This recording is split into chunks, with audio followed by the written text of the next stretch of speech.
कैसे बात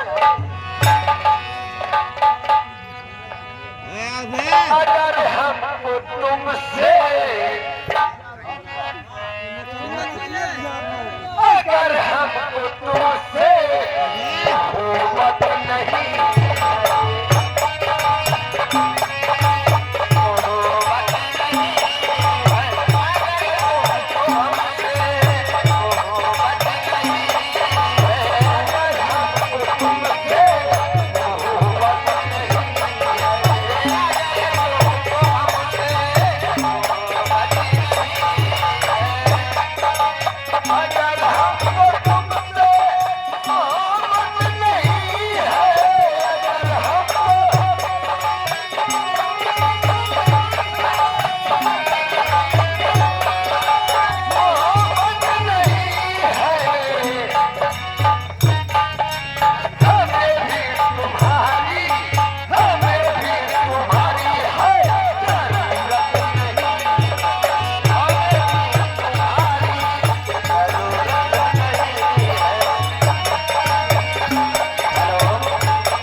परम तुम्हारे मडरू यादव बाबू जी उनका मासूम बच्चा ग्राम पिड़ेला से घर रखे आए हुए हैं।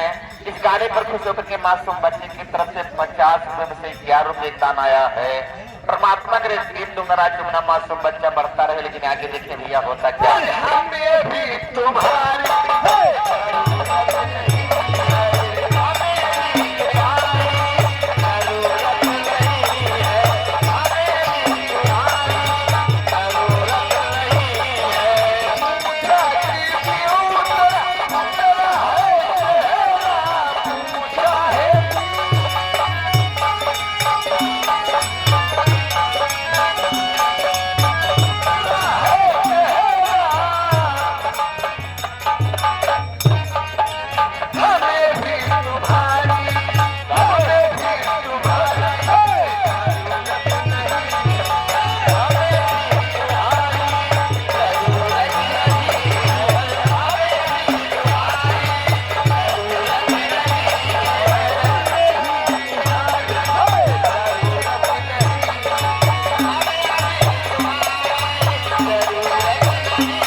आगे आदरणीय परम राजू राजभर भाई साहब विधानसभा ताजूपुर के निवासी हैं।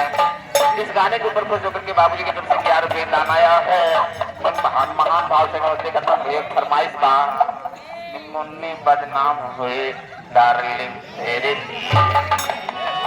मुन्नी बदनाम हुई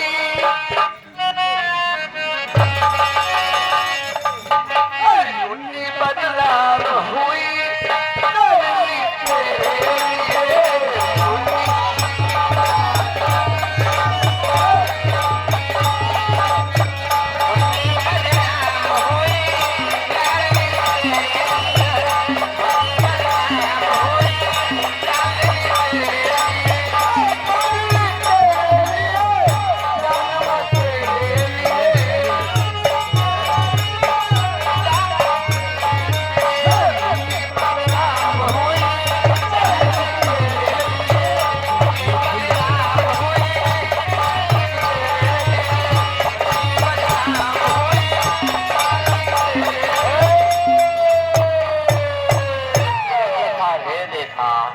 आगे आदमी प्रमुख हमारे राम सूरज भाई साहब विधानसभा ताजूपुर के चल करके आए हुए हैं भाई साहब। ये आपके गाने के ऊपर कुछ महान भाव की तरफ से 11 रुपए दान आया है। मैं बाबू जी के चौड़ों में नमन बंधन करता हूँ भैया फरमाइश का बा। मेरा नाम है चमेली, मैं हूँ मालन अलबेली, चली आई हूँ अकेली।